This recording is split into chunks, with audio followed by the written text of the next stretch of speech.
Hello and welcome to yet another video, and in this video it is something different because I'll be talking about these two lenses. It's kind of like compare these two lenses, but it's not a review video of these two lenses. It's just based on how I use them and my thoughts about them and what I recommend, because these two are kind of in the same price range, though their use is different, but they actually have the same focal range, which is 70 to 200. One is the f2.8, one is the f4 with IS actually.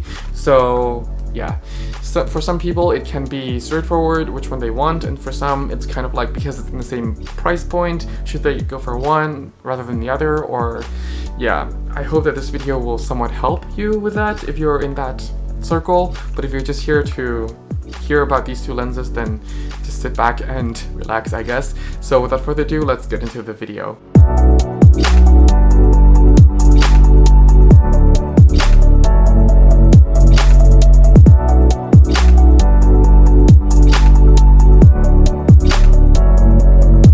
So back like 8 or 9 years ago, when I first wanted the 70 to 200, or just decided that I need the 70 to 200 in my kit, I first actually went for the f4 LIS simply because it was on promotion at the time. If you trade in like any old cameras, you get 100 euros off. So 100 euros was really a huge thing, especially when I was like a middle school back then, middle school guy. So yeah, and this lens was also weather sealed, which is nice, and it has IS, and to me that mattered more at the time than having f2.8 alone.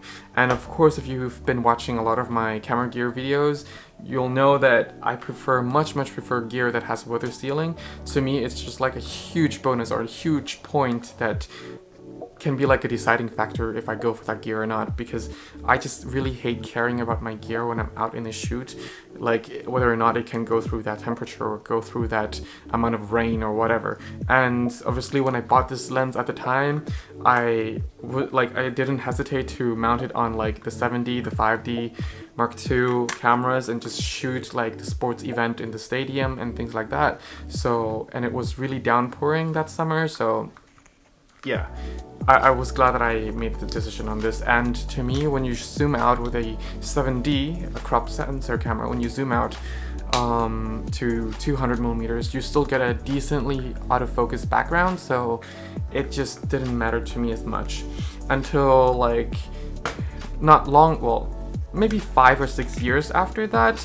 I bought the f2.8 because I started getting more into portraits, and the f2.8 kind of like a nicer out of focus background in the images when I'm shooting portraits, and the I didn't really have to care too much about the color fringing or the vignetting or anything, because it's very subtle when you're shooting at f2.8 and just focusing on the portrait itself. The skin tone rendition is also really great on this lens, and I think being a little bit older lens, technically, and also like how it started engineering, that this was actually engineered before the f4 LIS, so the look was also really unique coming out of this lens. And yeah, and I just wanted to pull the trigger on like, okay, it doesn't have any IS, but yeah, better have an f2.8 70-200 than not having it. And when I got into portraits, like apart from the 85mm 1.2 lens that I have, and still have it at this point, and still my favorite portrait lens to use, by the way, a lot of other portrait photographers were actually recommending this lens, but they were recommending the IS.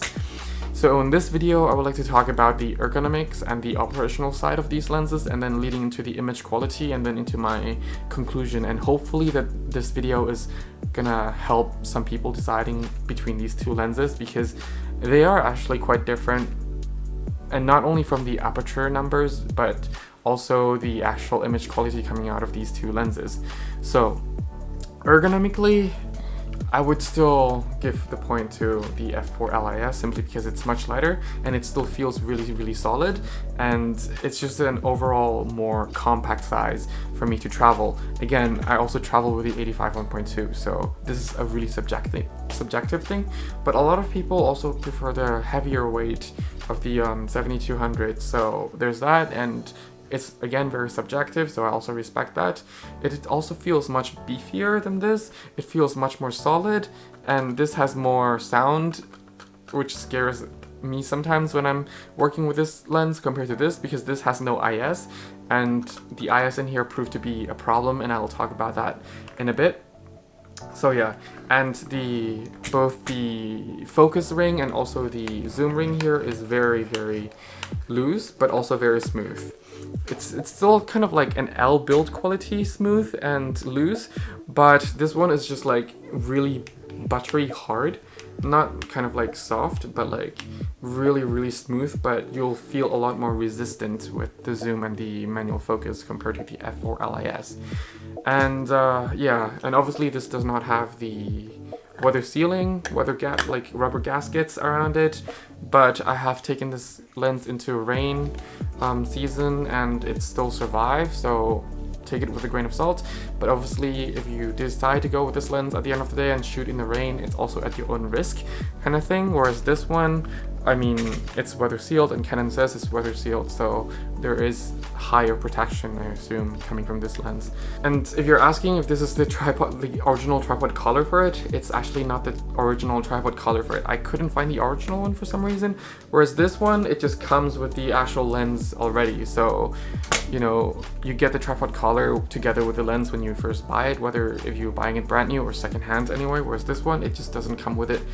Either when you buy it brand new or secondhand, you just have to look for it yourself in most cases. Otherwise, there's not so much difference, apart from this being a tiny bit whiter than this, then there's not much else that's difference between the two. The front element is very, very similar. They look, apart from this one being bigger, of course.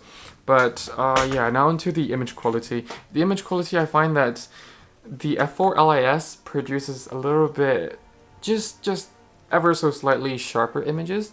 Obviously you will not notice this if you're just looking at the images on like Instagram or on your iPad, iPhone, but if you bring it up into like desktop Lightroom on like a 27-inch iMac, then you will start to see the difference, especially when you start to edit with the images. This lens produces a little bit contrastier image, but it's also nicer that it eliminates certain flare compared to this lens. At least that's just from the way I shoot. But on the other side, it just doesn't mean that this produces soft images. The images from this camera are still very sharp and also really nice. Just it's lacking behind this lens in terms of contrast.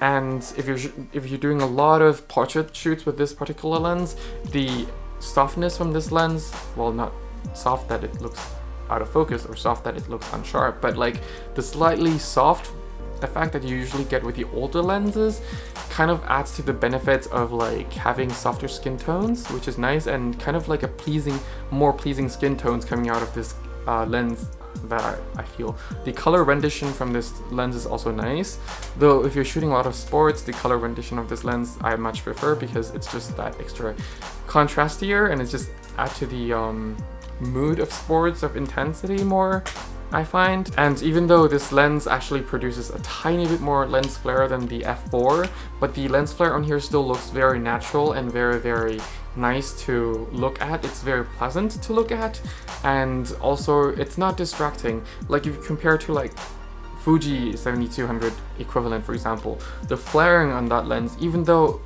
depending on where you live, it's actually a bit more expensive where I live, and it's optically supposed to be more superior, but the flaring on that lens is just very distracting and also very not natural looking, whereas this one, they really did a good job of making the flare, like if the flare were to be presented into the image, it just looks more natural, and if you don't want it there, it's still easy to kind of retouch it away or somewhat fix that a little bit or soften the flare a little bit, so it's still really, really nice to look at. And obviously that goes the same with this, even though it has less flare, but the flare still looks really nice and natural with this lens. So no complaints about the flaring on there at whatsoever. But I kind of separate these two lenses for like what I should use one for and what I should use the other for. So it's not like I got this later and just wanted to replace this, but I got this to shoot portraits, and now it's more like if I'm doing travel photography, then I would rather carry this because of the weight and the nicer contrast that it delivers. And yeah, whether it's travel photography, architectural photography, things like that, event photography and portrait photography would be more on this lens because the skin tone and the f2.8 is just much nicer on here, and yeah, it's overall a nice lens to also work with. So just because they're both the same focal length, I am able to differentiate the purposes between, like the difference purpose between these two lenses. But if you have to pick one, I personally would still go with the f2.8 on here. Sure, having IS is great, especially for video, but this is the, you know, SLR lens generation. It's not the newer mirrorless generation of lenses, so the image stabilization on this lens actually causes a little bit of noise, which is already a bummer if you're shooting video. Secondly, the IS, that's a huge downside as much as the upside is. I had to send this lens for service like 3 or 4 times already because the IS didn't function well. Obviously, if you never drop the lens, then okay, kudos to you. But like after I dropped the lens one time from like a waist level, it kind of damaged the IS, and every time I send it in for service, it just doesn't take long for like after they gave the lens a service, it just doesn't take long for the lens to have the same problem of loose focus ring and loose IS inside again.